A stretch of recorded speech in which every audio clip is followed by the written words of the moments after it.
Liver की समस्या आने पर तले भुने से परहेज करने के बाद भी लोगों की ये शिकायत रहती है कि उनके लिवर में कुछ खास इम्प्रूवमेंट नहीं हो रहा है। दरअसल मुमकिन है कि ऐसा तेल की वजह से हो रहा हो। जी हाँ, आप खाना पकाने में कौन से तेल का इस्तेमाल करते हैं, ये भी काफी अहम है फैटी लिवर डिजीज को दूर करने के लिए। इस वीडियो में बात करेंगे कि फैटी लिवर में कौन सा तेल इस्तेमाल करना चाहिए जिससे आपके लिवर को फायदा हो।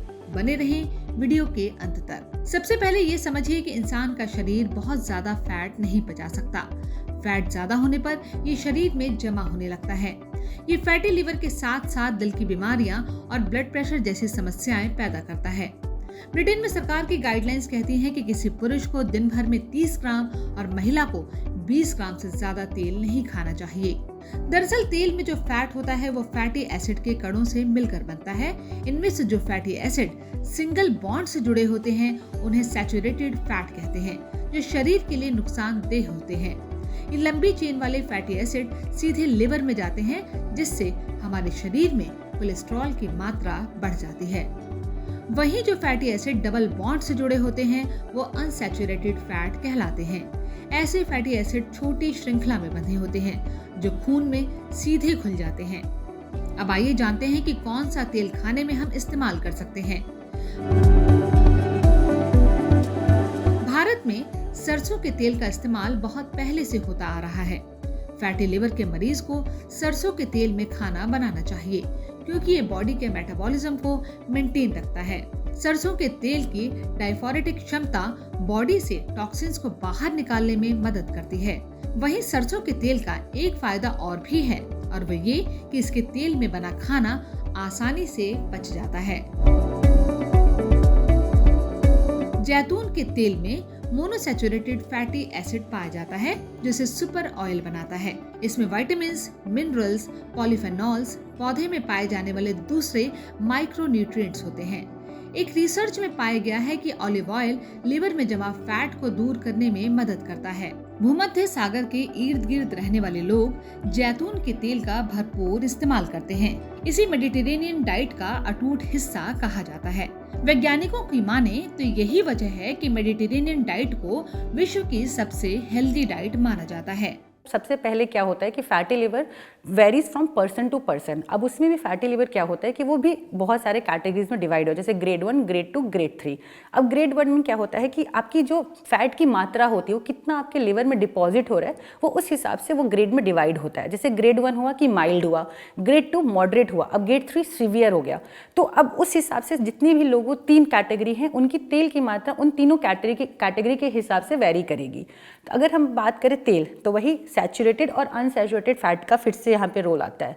अनसैचुरेटेड फैट जैसे कि आपके जितने भी ऑयल हो गए जो ओमेगा 3 रिच होते हैं, जैसे कि आपका ऑलिव ऑयल हो गया, मस्टर्ड ऑयल जो सरसों तेल होता है, सनफ्लावर ऑयल हो गया, ग्राउंडनट ऑयल हो गया, आपके एवोकाडो ऑयल अभी बहुत ट्रेंड में चल रहा है, ये सब आपके बॉडी के लिए बहुत अच्छा होता है। अब वही जो अनसैचुरेटेड फैट है, जो रिफाइंड तेल है, जैसे आपके सोयाफ्लावर ऑयल हो गया, आपके कॉर्न ऑयल हो गया, प्लम ऑयल हो गया, जो रिफाइंड होते हैं ये सब अच्छे नहीं होते क्योंकि एक तो इसमें आपके ट्रांस फैट होते हैं, साथ ही साथ इसमें केमिकल प्रोड्यूस होता है ड्यूरिंग प्रोसेस जो फ्री रेडिकल होता है, जो आपके बॉडी के लिए अच्छा नहीं होता है क्योंकि वो ऑलरेडी ऑक्सीडेटिव स्ट्रेस आपके बॉडी में ज़्यादा है। तो हमें फ्री रेडिकल और अगर हम डालेंगे तो ऑक्सीडेटिव स्ट्रेस और ज़्यादा बढ़ जाएगा, जिसकी वजह से हमारा लिवर और ज़्यादा डैमेज होगा, इन्फ्लेमेशन की मात्रा बढ़ती जाएगी। तो हमें उसे अवॉइड करना है, बटर अवॉइड करना है। जितने भी सैचुरेटेड फैट होते हैं जैसे कि आपका बटर हो गया, लार्ड हो गया, मार्जिन, डालडा हो गया जिसे हमें वनस्पति घी बोलते हैं। एवोकाडो ऑयल में अनसैचुरेटेड फैट होते हैं जो लिवर के साथ साथ दिल की सेहत के लिए भी फायदेमंद होते हैं। इससे वजन घटाने में भी सहायता मिलती है। एवोकाडो ऑयल पाचन क्रिया को दुरुस्त करके ब्लोटिंग की समस्या से भी निजात दिलाता है। वहीं जब पाचन क्रिया दुरुस्त रहती है तो इससे लिवर पर पड़ने वाला अतिरिक्त बोझ कम हो जाता है। फैटी लिवर के मरीज सबसे ज्यादा कंफ्यूज रहते हैं कि उन्हें घी खाना चाहिए या नहीं। स्वास्थ्य विशेषज्ञों के अनुसार फैटी लिवर के मरीज घी का सेवन कर सकते हैं, लेकिन इसके ज्यादा इस्तेमाल से बचना चाहिए। वहीं अगर लिवर की ज्यादा समस्या आ रही हो तो बेहतर है घी को अवॉइड ही करें। एक तरफ से अगर हम देखें तो घी भी बहुत कंट्रोवर्शियल टॉपिक में चल रहा है, क्योंकि घी क्या है कि एक वो सैचुरेटेड फैट के कैटेगरी में आता है। घी कभी एक रीज़न नहीं है कि आपको फैटी लिवर घी के वजह से हो रहा है, घी खाने के वजह से हो रहा है, लेकिन कभी ये कहा जाता है कि अगर आपको फैटी लिवर है या लिवर से रिलेटेड कोई भी डिसऑर्डर है तो आप घी को कंज्यूम करना कम कर दें, क्योंकि एक तो वो सैचुरेटेड फैट होता है, साथ ही साथ उसमें फ्री फैटी एसिड है, जिसकी वजह से आपको कार्डियोवास्कुलर डिजीज़, आपका कोलेस्ट्रॉल लेवल बढ़ जाता है। तो इसलिए आप घी को कम करें या फिर आप ना करें, आपके वही ग्रेड के हिसाब से डिपेंड करता है कि आपके कौन से ग्रेड में है, आप ग्रेड 1 में है कि ग्रेड 2 में है कि ग्रेड 3 में है। कभी कभी क्या होता है कि जैसे ग्रेड 1 है, हमें सबको पता है कि लिवर एक रिवर्सिबल डिजीज़ है, उसको आप आराम से रिवर्सिबल कर सकते हैं। जैसे कि ग्रेड 1 है, हमारे हाथ में जस्ट थोड़ा डाइट मॉडिफिकेशन किया, थोड़ा सा फिजिकल एक्सरसाइज को इनकॉर्पोरेट किया, वो रिवर्स हो गया। ग्रेड 2 भी रिवर्स हो गया।